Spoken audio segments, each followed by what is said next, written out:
रूस के सैन्य बेस पर ड्रोन से हमला हुआ है। कैस्पियन सी फ्लीट बेस पर यह बड़ा अटैक किया गया है। बेस के अंदर गिरा यूक्रेनी ड्रोन।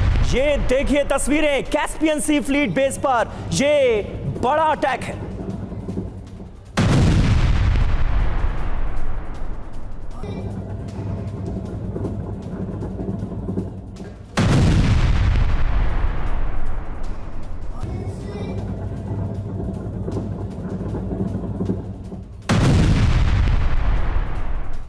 और बेरूत में इजराइल ने बड़ा हमला अंजाम दिया है। हिजबुल्लाह के कमांड बेस को बनाया गया है निशाना और किया गया है अटैक। इजरायली एयर स्ट्राइक में तबाह हो गया हिजबुल्लाह का सेंटर। कैसे, ये देखिए तस्वीरें।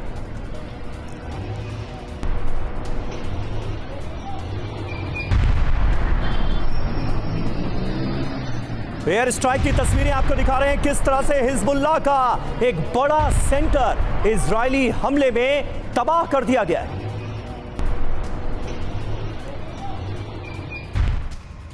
और वहीं नॉर्थ इजराइल में हिजबुल्लाह एक बड़ा अटैक अंजाम देने में कामयाब रहा है। अवीम में हिजबुल्लाह ने 50 से ज्यादा रॉकेट एक साथ दागे। अल्कोहल वेयरहाउस पर ये रॉकेट गिरे। अवीम में रॉकेट हमले से भारी नुकसान की खबर सामने आ रही।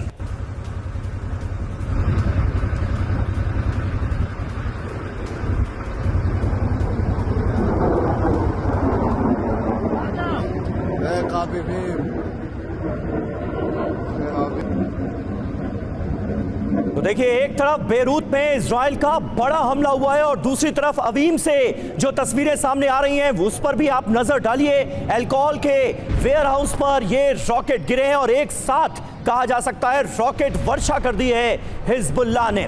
हमारे साथ हमारे सहयोगी सुमित चौधरी मौजूद हैं। सुमित, इस वक्त हिजबुल्लाह और इजराइल के वॉर फ्रंट पर होता हुआ क्या आप देख रहे हैं? डोनाल्ड ट्रंप के विजेता बनने के बाद, यह तय होने के बाद कि वो अगले राष्ट्रपति बनने जा रहे हैं अमेरिका के, इन हमलों के मायने हैं क्या?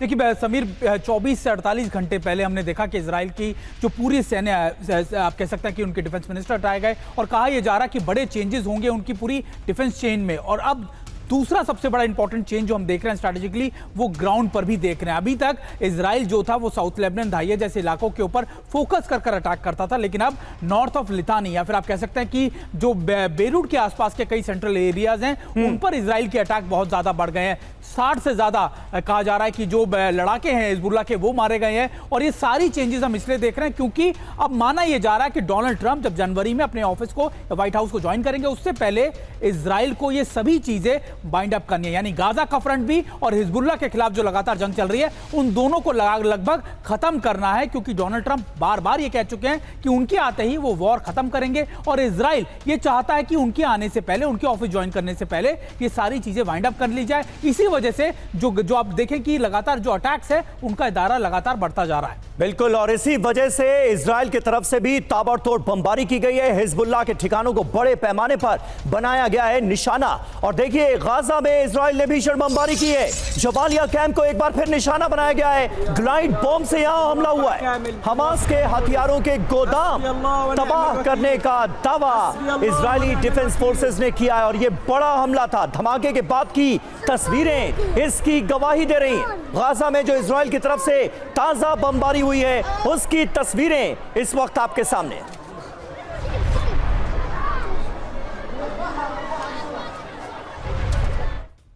और वहीं देखिए, एक और महत्वपूर्ण खबर सामने आ रही है यरूशलेम से। यहां पर नेतन्याहू और योव गैलेंट के समर्थक आपस में भिड़ गए।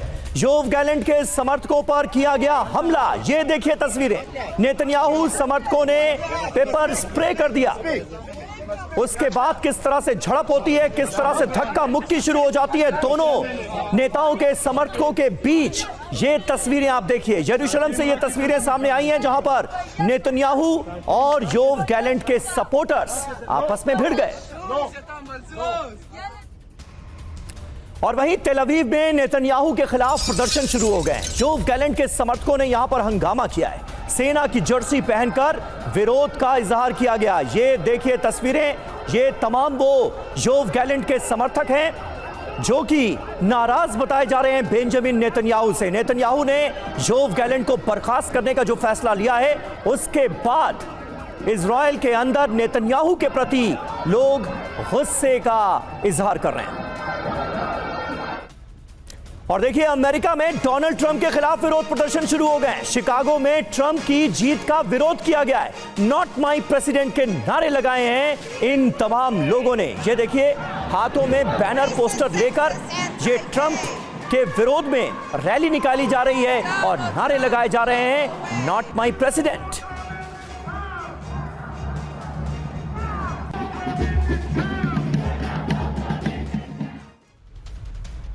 और इस बीच शिकागो से भी कुछ तस्वीरें सामने आई हैं। शिकागो में ट्रंप टावर के बाहर प्रदर्शन हुआ है। सड़कों पर जुटे सैकड़ों प्रदर्शनकारी। इजराइल के समर्थन का यहां पर जताया गया है विरोध।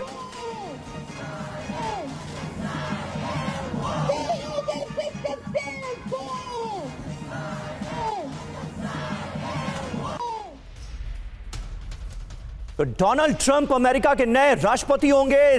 धुआंधार जबरदस्त जीत उन्होंने हासिल की है चुनावों में, लेकिन अब उनके खिलाफ किस तरह से विरोध प्रदर्शन शुरू हो गया है, ये तस्वीरें जो आप देख सकते हैं, इनमें साफ नजर आ रहा है कि लोग काफी संख्या में ऐसे हैं जो कि डोनाल्ड ट्रंप को बर्दाश्त नहीं कर पा रहे हैं। अमेरिका के राष्ट्रपति के तौर पर उन्हें दोबारा नहीं देखने के लिए तैयार है। अमेरिका में प्रदर्शन हो रहा है, शिकागो में जबरदस्त विरोध हो रहा है। वहीं ट्रंप टावर के बाहर भी लोग भारी संख्या में जुटे और ट्रंप के विरोध में नारे लगाए। युद्ध रोकने की डिमांड भी इनकी तरफ से की गई है। युद्ध रोकने की बात डोनाल्ड ट्रंप ने लगातार कही है। तो उस तरह से भी अब डोनाल्ड ट्रंप पर घरेलू दबाव बढ़ता हुआ नजर आ रहा है। लोग कह रहे हैं कि युद्ध रोकने का आपने वादा किया है, इस पर आप अमल कीजिए।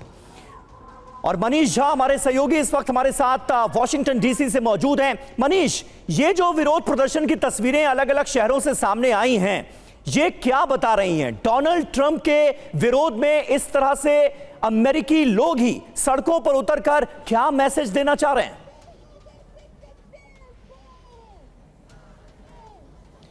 देखिए, यूं तो अमेरिका की तरफ से ये दावा किया जाता है कि उनके यहाँ सत्ता हस्तांतरण बहुत ही शांतिपूर्ण तरीके से होता है, लेकिन जब डोनाल्ड ट्रंप हार गए थे और बाइडेन जीते थे, तो मेरे पीछे जो आप अभी बिल्डिंग देख रहे हैं, कैपिटल बिल्डिंग, अमेरिकी संसद की बिल्डिंग, यहीं पर 6 जनवरी 2021 को याद करिए कैसे ट्रंप के हजारों समर्थक आए थे और संसद भवन के भीतर घुस गए थे, हंगामा मचा था।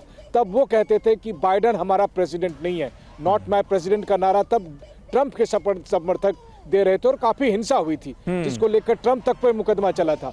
अब बारी बाइडेन के समर्थकों की है। जब ट्रंप जीत कर आए हैं और बहुत बड़ी मेजॉरिटी से जीत कर आए हैं, उस वक्त बाइडेन के समर्थक ये कह रहे हैं कि ट्रंप हमारे प्रेसिडेंट नहीं है। लेकिन इससे कुछ होने जाने वाला नहीं है।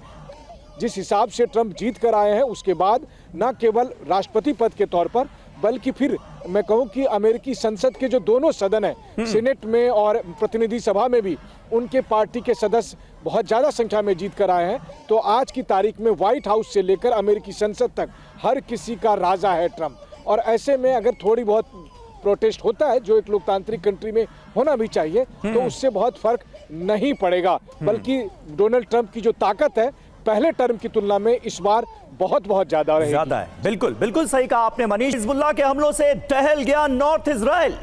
हिजबुल्लाह का बैलिस्टिक मिसाइल से अटैक था। इजराइल के जिफ्रिन बेस को यहां पर टारगेट किया गया है। पहली बार ईरानी फतेह 110 मिसाइल का किया गया इस्तेमाल हमले के लिए। इजराइल के खिलाफ हिजबुल्लाह के कुल 36 ऑपरेशन अंजाम दिए गए। इजराइल के जिफ्रिन बेस पर निशाना बनाकर इस बेस को किया गया है हिजबुल्लाह की तरफ से बड़ा हमला, और इन हमलों की वजह से नॉर्थ इजराइल के तमाम इलाके दहल गए। खास बात यह रही कि बैलिस्टिक मिसाइल का इस्तेमाल इस अटैक को अंजाम देने के लिए किया गया।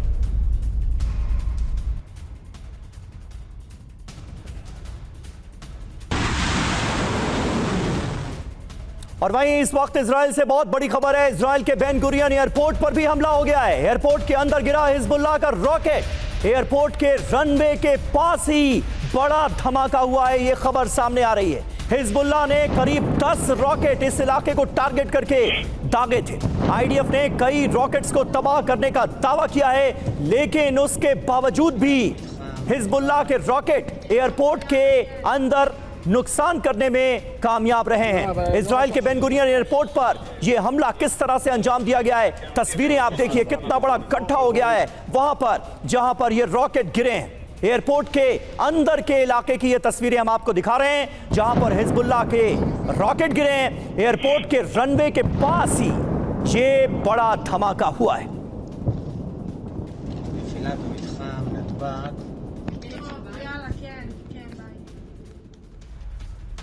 तो बेन गुरियन एयरपोर्ट लगातार निशाने पर था हिजबुल्लाह के, और अब यहां पर एयरपोर्ट के अंदर हमले को अंजाम देने में हिजबुल्लाह कामयाब रहा है।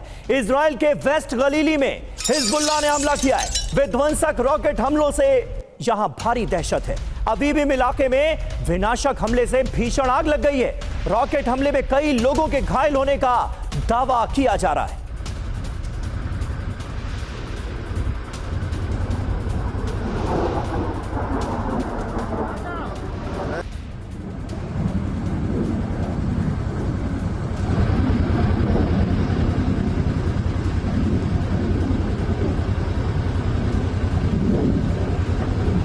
ऐसा लग रहा है कि 15 जनवरी से पहले पहले हिजबुल्लाह और हमास का समूल नाश करना है, उस लिहाज से हमले किए जा रहे हैं। और दूसरी तरफ हिजबुल्लाह का बड़ा पलटवार भी देखने को मिल रहा है।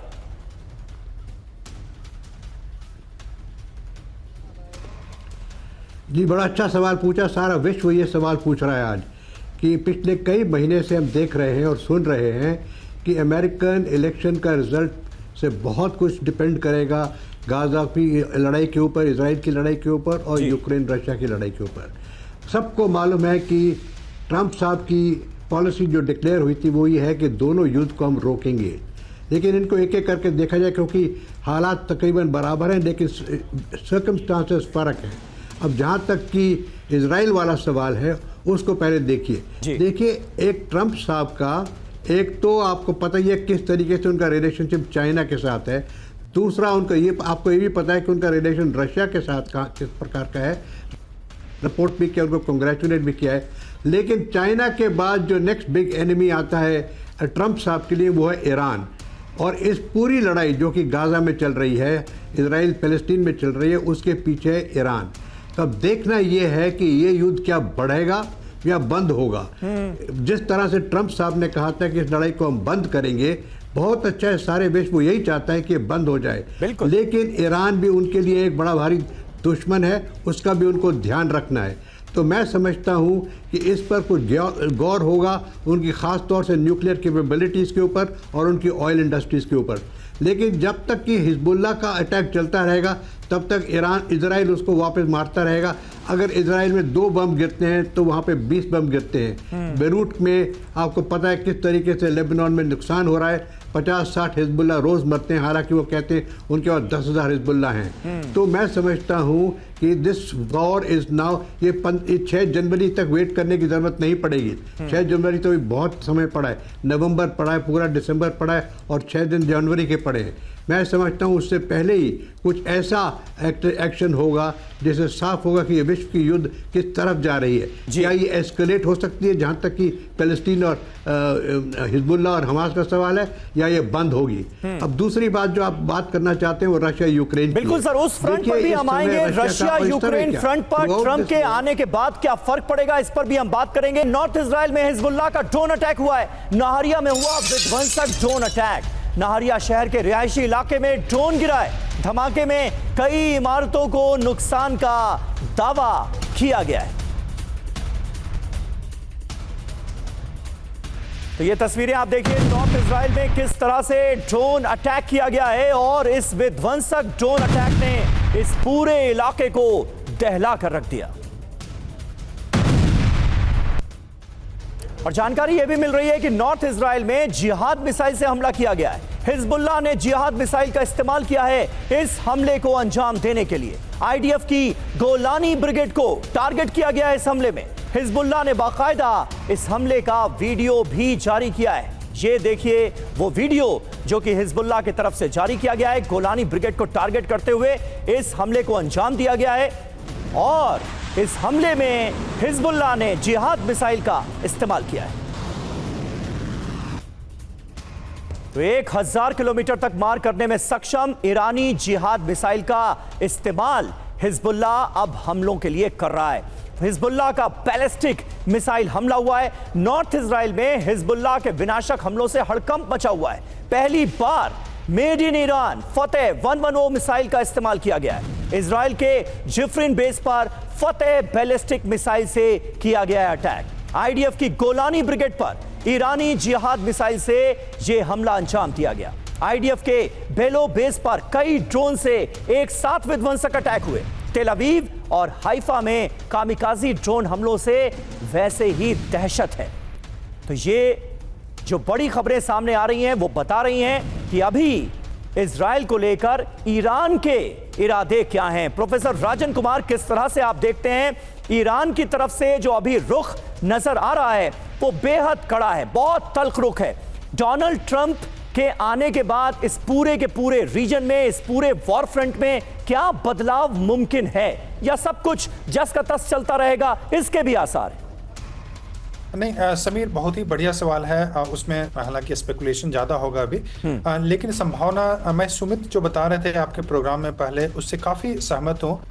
सुमित का कहना यह था कि अभी जो ट्रंप की पॉलिसी यह है कि वह यह दिखाने की कोशिश करेंगे कि उनके समय में युद्ध रुक जाए या नहीं हो। रूस यूक्रेन में सीधा वो बातचीत करेंगे और कुछ लोगों का मानना है कि बातचीत सीक्रेटली चल भी रहा है। और यहाँ पे भी वो कोशिश यह करेंगे कि इजराइल को बोलेंगे ट्रंप कि जो भी अटैक करना है, तुम ईरान पे अटैक करना है या जहाँ भी करना है अभी कर लो, मेरे आने के बाद इस ढंग के अटैक नहीं करना, क्योंकि अगर अटैक होगा तो फिर सीधा उसमें अमेरिका भी शामिल हो सकता है। तो कहने का मतलब काफ़ी प्रोवोकेटिव स्टेटमेंट पहले भी ट्रंप ईरान को लेकर दे चुके हैं। वो यह भी कह चुके हैं पहले कि कैंपेन के दरमियान कि अभी तक ईरान के जो न्यूक्लियर इंस्टॉलेशन है उस पर इजराइल ने क्यों नहीं अटैक किया। और आप जानते हैं कि ईरान अभी जो युद्ध हो रहा है ये और जो ईरान और वेस्ट एशिया में चल रहा है उसमें कहीं ना कहीं पहले ट्रंप की भी भूमिका थी, क्योंकि एक JCPOA जो ईरान के साथ अमेरिका का एग्रीमेंट चल रहा था ओबामा के समय से, उससे अमेरिका ने ट्रंप के समय में विड्रॉ कर लिया था। और उसके बाद ईरान और अमेरिका और वहाँ पे जो इजराइल और ईरान की स्थिति काफ़ी नाजुक हो गई थी। तो वैसे में ट्रंप के आने से जो पॉलिसी है उसमें काफ़ी परिवर्तन की संभावना है। और खासकर ईरान को लेके डर यह भी है कि वो भड़क भी सकता है, क्योंकि वो पूरी तरह से एक छूट देंगे इजराइल को अटैक करने के लिए, तो वैसे में भड़कने की भी काफ़ी संभावना है, क्योंकि ईरान फिर बदला लेगा और उसका फिर रीजनल एस्केलेशन होने की काफ़ी संभावना है। बिल्कुल, यानी ईरान और इजराइल के वॉर फ्रंट पर फिलहाल तो तनाव बहुत बढ़ता हुआ नजर आ रहा है। इजराइल को इस बीच हिजबुल्लाह की तरफ से विनाशक धमकी भी दी गई है। हिजबुल्लाह के हजारों लड़ाके हमले के लिए तैयार हैं। इजराइल के अंदर कहीं भी हमले की दी गई है warning. Hezbollah chief Naim Qassem ने ये वार्निंग जारी की है। अमेरिकी नतीजों का लेबनान जंग पर कोई असर नहीं पड़ेगा, ये कहा गया है नईम कासिम की तरफ से।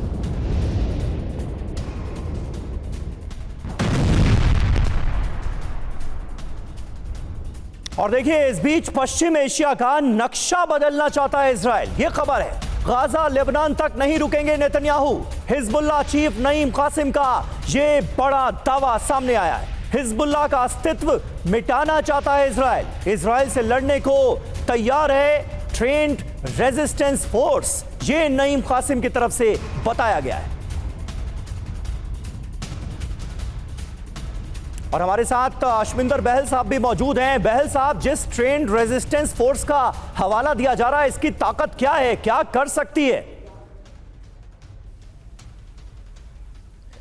देखिए, आपने बहुत ही अच्छा प्रश्न पूछा है समीर। सबसे पहले मैं ये कहूंगा कि ट्रंप के जीतने के बाद अब 3 चीजें बहुत अहम हो जाएंगी, खासकर हिजबुल्लाह और इजराइल के बीच में। सबसे पहले ज्योग्राफिकल एक्सपेंशन, यानी कि पहले जो अटैक किए जा रहे थे, अब इजराइल के ऊपर नॉर्दर्न इजराइल, सेंट्रल इजराइल और इवन सदर्न इजराइल पे भी अटैक किए जाएंगे। स्कोप बढ़ जाएगा, यानी कि जो वेपन सिस्टम्स यूज करते थे उस स्कोप के अंदर आएंगी। जैसे कि ड्रोन्स पहले और रॉकेट से ज्यादा इस्तेमाल किया जाता था, अब मिसाइल्स का भी इस्तेमाल किया जा रहा है, और वो मिसाइल्स जिनकी सर्कुलर एरर प्रोबेबल 10 मीटर है, यानी कि बहुत ही एक्यूरेट मिसाइल्स का इस्तेमाल किया जाएगा। और ये इंटेंसिटी भी बढ़ा देगा वॉर की, और प्रिसीजन भी बढ़ा देगा। और ईरान के साथ भी जैसे अभी तक बातचीत चल रही थी, वही अगर तो उनके कभी कहीं पे भी न्यूक्लियर एसेट्स या फिर उनके ऑयल इंस्टॉल इंस्टॉलेशंस पे अटैक होगा तो फिर ये एस्केलेट होके मिडिल ईस्ट की पूरे के पूरे को झोंक देगा। लेकिन वो वाली स्थिति में नहीं आएगा, क्योंकि जो ट्रंप ने पहले बोला था, उन्होंने ये कहा था कि मैं चाहूंगा कि ये लोग अटैक करें उनके न्यूक्लियर इंस्टॉलेशंस पे, पर वो पॉलिटिकल स्पीच थी। और जब वो एक्चुअली प्रेसिडेंट बनते हैं तो कभी भी नहीं चाहेंगे कि एक न्यूक्लियर वॉर शुरू हो जाए यहां पे, क्योंकि धमकी दी थी ईरान ने कि हम भी न्यूक्लियर वेपन बना सकते हैं। अब आती है रेजिस्टेंस फोर्स। रेजिस्टेंस फोर्स जो है बेसिकली वो बता रहे हैं कि हमारे पास 10,000 से भी ऐसे कई 10,000 फोर्सेस हैं जिनका हम इस्तेमाल कर सकते हैं, जो स्पेशली ट्रेंड हैं, जो अंदर जाके इजराइल के अंदर जाके भी हमला कर सकते हैं। तो कहीं ना कहीं ये सुसाइडल अटैक्स के पे भी फोकस कर सकते हैं, और अगर ऐसा हुआ तो इजराइल के अंदर बहुत बड़े धमाके हो सकते हैं। लेकिन ये सब तभी होगा अगर ये लड़ाई आगे बढ़ती है, यानी कि अगर अभी भी पीस डील की तरफ काम किया जाता है जैसे कि सभी चाहते हैं, तो शायद ये वाली स्टेज ना आए। लेकिन एज ऑफ नाउ जरूर बढ़ेंगे, ज्योग्राफिकल एक्सपेंशन भी होगा, स्कोप भी बढ़ेगा, इंटेंसिटी भी बढ़ेगी, और जितने भी मिलिशिया एलिमेंट्स हैं, जितने भी रेजिस्टेंस फाइटर्स हैं, वो भी इसमें इस्तेमाल हो सकते हैं। वहीं हिजबुल्लाह और ईरान को डोनाल्ड ट्रंप एक चेतावनी देते हुए नजर आ रहे हैं। इजराइल के युद्ध जीतने का समर्थन करूंगा, यह खुलेआम ऐलान कर दिया है ट्रंप ने।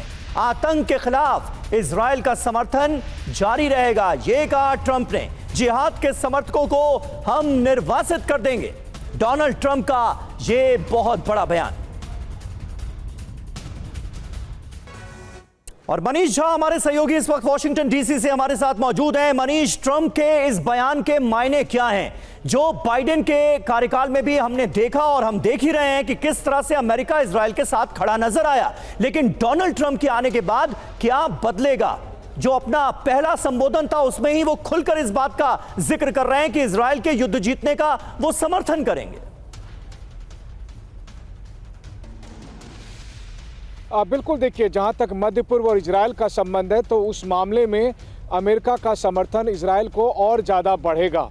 अब तक कम से कम ना करते दिखते थे बाइडन, हालांकि हथियार और बाकी चीज़ें वो दे ही रहे थे, लेकिन पॉलिटिकल स्टेटमेंट के तौर पर वो ऐसा लग रहा था कि जैसे थोड़ी नकेल कसने की कोशिश कर रहे थे बाइडन नेतन्याहू पर।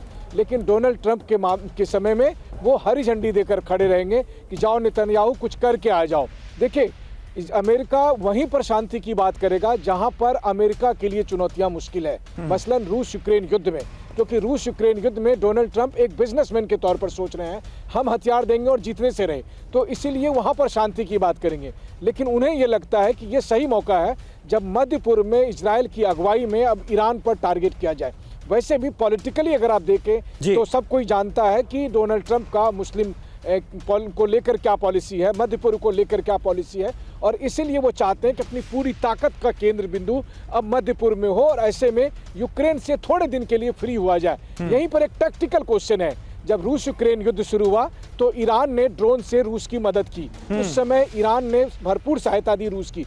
अब जब ईरान पर मुसीबत आएगा तो क्या रूस ये कह देगा कि ये तुम्हारी मुसीबत है, तुम देख लो? और अगर नहीं तो फिर ऐसी स्थिति में रूस क्या कर सकता है? सीधी जंग में ना जाए तो कम से कम रूस यूक्रेन युद्ध में वो ट्रंप के ऑफर को ठुकरा दे। इसलिए मैं कहता हूं आपको कि पुतिन ट्रंप के ऑफर को ठुकरा देंगे। उसका एक बड़ा कारण ये भी होगा कि मध्य पूर्व में और या फिर चीन के खिलाफ ट्रंप कोई मोर्चा नया खोले, उन सबको देखते हुए रूस किसी भी हालत में पीस डील पर नहीं जाएगा। लेकिन मनीष, अपनी कैंपेनिंग के दौरान जब अरब मूल के लोगों को संबोधित कर रहे थे, उनसे मुलाकात कर रहे थे डोनाल्ड ट्रंप, तो लेबनान में मैं संघर्ष खत्म करवा दूंगा ये वादा भी तो करके आए थे, उसका क्या? क्योंकि लेबनान में तो लगातार ताबड़तोड़ बमबारी का सिलसिला जारी है इजराइल की तरफ से।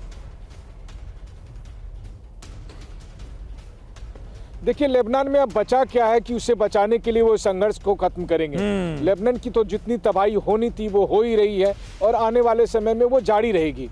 अब इजराइल के लिए और अमेरिका के लिए लेबनान इशू नहीं है, हिजबुल्लाह इशू नहीं है, कमोबेश वो उनसे डील कर चुके हैं। उन्हें पता है कि अब अगला टारगेट ईरान है, और ये उस समय जरा सोचिए, अगर अभी ईरान से जंग नहीं होती है तो ईरान को समय मिलेगा और ईरान एक बार फिर हमास और हिजबुल्लाह जैसे संगठन को खड़ा करेगा। इसीलिए अमेरिका को और इजराइल को लगता है कि ये सही समय है जब ईरान पर अब सीधे टारगेट किया जाए, और उसी दिशा में वो आगे बढ़ रहे हैं। इसलिए मैं एक बार फिर कहता हूँ, ट्रंप नए राष्ट्रपति बनकर केवल नहीं आए हैं, ट्रंप एक नए कमांडर इन चीफ बनकर आए हैं। बस एक कमांडर तय कर रहा है युद्ध का मोर्चा अब यूरोप में नहीं बल्कि मध्य पूर्व होगा। बिल्कुल सही बात है। और निशाने पर, टारगेट पर है ईरान ट्रंप के। ईरान पर ट्रंप के प्लान को लेकर अब हम बड़ा खुलासा करने जा रहे हैं। ईरान को न्यूक्लियर शक्ति बनने से रोकने की है प्लानिंग। ईरान पर बड़ी पाबंदियां, बड़े सैंक्शंस लगाने का प्लान है। ईरान पर इजराइल के जरिए दबाव बनाने का प्लान है। अमेरिकी सूत्रों के हवाले से फ्लैश रिपोर्ट का ये दावा सामने आया है। तो देखिए ईरान को लेकर डोनाल्ड ट्रंप का प्लान क्या है। इस प्लान को लेकर ये बड़ा खुलासा हुआ है। आने वाले वक्त में ईरान की नकेल कैसे कसी जाएगी, ईरान को परमाणु शक्ति बनने से कैसे रोका जाएगा, इसको लेकर ये बड़ी जानकारियां सामने आई हैं।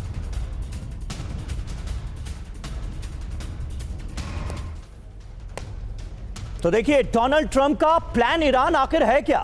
ईरान के खिलाफ इजराइल को और सैन्य मदद दे सकते हैं डोनाल्ड ट्रंप राष्ट्रपति बनने के बाद। ईरान के खिलाफ अरब देशों के साथ संबंध मजबूत कर सकते हैं ट्रंप। ईरान पर प्रतिबंध बढ़ाकर अंतरराष्ट्रीय दबाव बनाने की भी डोनाल्ड ट्रंप की प्लानिंग है। ईरान के न्यूक्लियर वेपन बनाने के विकल्पों को वो पूरी तरह से बंद कर सकते हैं। वैसे ही इसे लेकर ट्रंप का रुख क्या रहा है, ये वो लगातार बताते आए। ईरान के साथ नई न्यूक्लियर डील का वो प्रस्ताव भी रख सकते हैं। सुमित चौधरी हमारे साथ मौजूद हैं। सुमित, ट्रंप के प्लान ईरान को लेकर और क्या जानकारियां मिल रही हैं, और ये जो अहम बातें सामने आई हैं इनमें कितना दम है, क्या ये मुमकिन नजर आता है, और क्या ईरान इसके लिए तैयार होगा अगर ऐसे किसी समझौते की बात की जाती है डोनाल्ड ट्रंप के राष्ट्रपति बनने के बाद?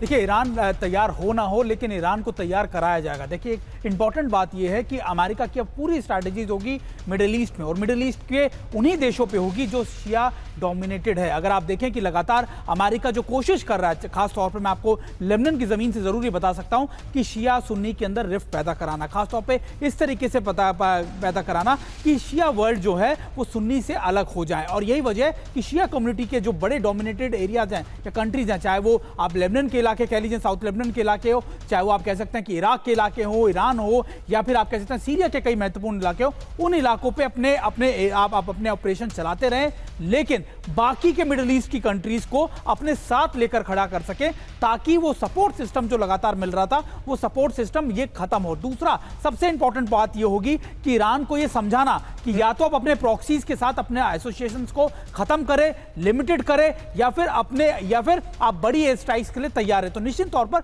ईरान के लिए इस समय दिक्कत अपनी प्रॉक्सीज नहीं है, उनके लिए सबसे बड़ी उनकी प्रायोरिटी है उनके इकोनॉमिक सैंक्शंस, या फिर आप कह सकते हैं उनके न्यूक्लियर प्लान। भले ही वो लिमिटेड कर दे, लेकिन ईरान को ये कंपेल किया जाएगा, ये समझाया जाएगा नेगोशिएशंस के अंदर कि आपके लिए अब सिर्फ और सिर्फ जरूरत है या जरूरी है आपकी अपनी प्रायोरिटीज, ना कि प्रॉक्सीज को अपने साथ लेकर चलना। और मुझे लगता है कि ईरान कई हद तक अब ये समझ चुका होगा कि अगर रशिया भी अंदर खाते ईरान से हाथ खींच लेता है या फिर लिमिटेड कर देता है तो ईरान बहुत ज्यादा अकेला पड़ जाएगा, और ईरान के लिए ऐसे मौजूदा समय में सर्वाइव कर पाना बहुत मुश्किल होगा। डोनाल्ड ट्रंप के बयानात सामने आने के बाद ईरान ने पलटवार किया है। ईरान की तरफ से इसका जवाब दिया गया है। अपने परमाणु हितों के हिसाब से ही चलेगा ईरान, अपनी सुरक्षा के हिसाब से हम फैसले लेंगे, ये ईरान की तरफ से क्लियर किया गया है। ईरान के परमाणु ऊर्जा संगठन के प्रमुख ने एक चेतावनी भी दी है। ट्रंप ने ईरान को न्यूक्लियर वेपन बनाने से किया था मना, और अब यह बताया जा रहा है कि ईरान फैसला तो अपने हिसाब से ही लेगा, किसी की सुनने वाला नहीं है।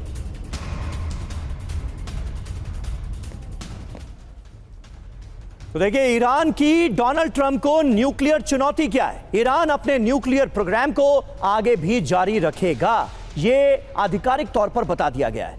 ईरान की न्यूक्लियर स्ट्रैटेजिक गोल्स में कोई बदलाव नहीं होने वाला। राष्ट्रीय सुरक्षा के लिए तय फ्रेमवर्क पर हम काम जारी रखेंगे, ये ईरान ने अपना पॉइंट ऑफ व्यू क्लियर किया है। ईरान के परमाणु ऊर्जा संगठन के प्रमुख ने ट्रंप की वार्निंग का दरअसल जवाब दिया है। डोनाल्ड ट्रंप ने चुनाव जीतने के बाद कहा था कि ईरान के पास न्यूक्लियर वेपन नहीं होने चाहिए, परमाणु हथियार नहीं होने चाहिए, और ईरान की तरफ से अब दिया गया है इसका जवाब। Lieutenant general Shankar Prasad, Iran ने अपना रुख क्लियर कर दिया है। डोनाल्ड ट्रंप क्या चाहते हैं ये वो क्लियर कर चुके हैं, लेकिन अब होता क्या आप देखते हैं। क्या ईरान पर अमेरिका की तरफ से इस कदर दबाव बढ़ाया जा सकता है कि उसे अपना न्यूक्लियर प्रोग्राम रोकना पड़े?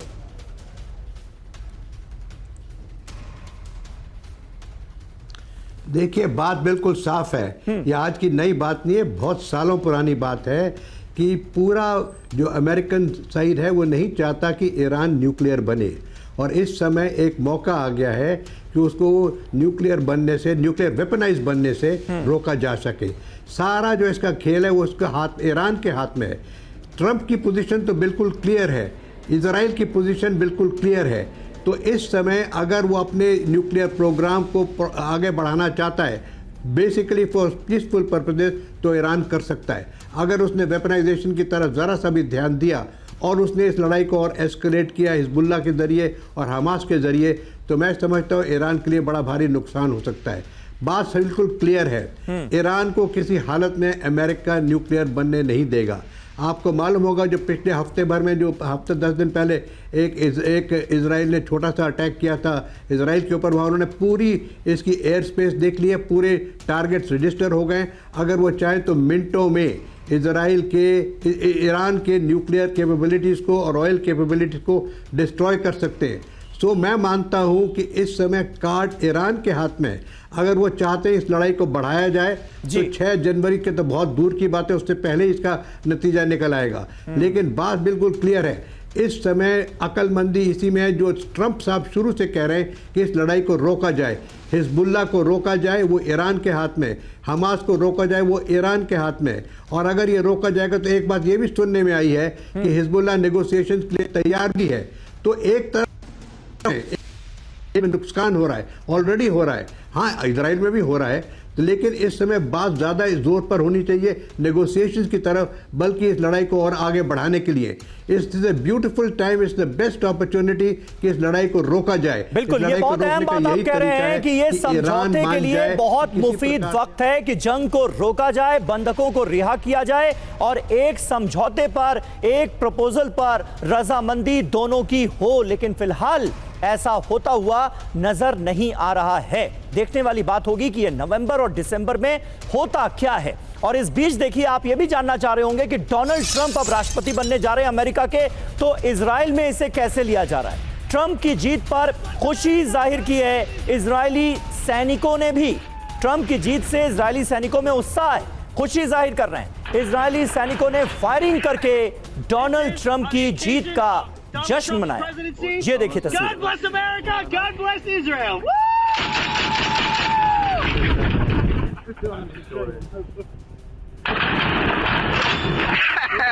This is on the occasion of Donald Trump's presidency. God bless America, God bless Israel.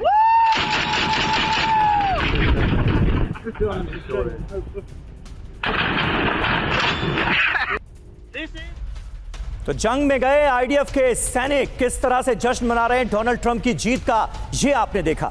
वहीं हिजबुल्लाह के टनल नेटवर्क पर हमला किया गया है। दक्षिण लेबनान में हिजबुल्लाह की टनल को तबाह कर दिया गया। अल जबल इलाके में आईडीएफ ने यह बड़ा ऑपरेशन अंजाम दिया है, जिसकी तस्वीरें इस वक्त आपके सामने हैं। यह बहुत बड़ा हमला था। आईईडी के जरिए हिजबुल्लाह की पूरी टनल को तबाह कर दिया गया। पूरी बस्ती में फैले टनल नेटवर्क को कैसे किया गया नष्ट, ये देखिए तस्वीरें।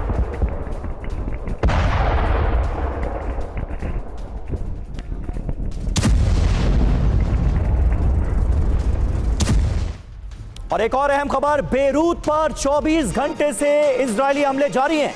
बेरूत पर अब से कुछ देर पहले भी अटैक हुआ है। तस्वीरें आपके सामने हैं। इजरायली हमले में आरया इलाके में जबरदस्त नुकसान की खबरें हैं और इस नुकसान की तस्दीक ये तस्वीरें साफ तौर पर कर रही हैं। आईडीएफ की एयर स्ट्राइक हुई है बेरूत के अंदर।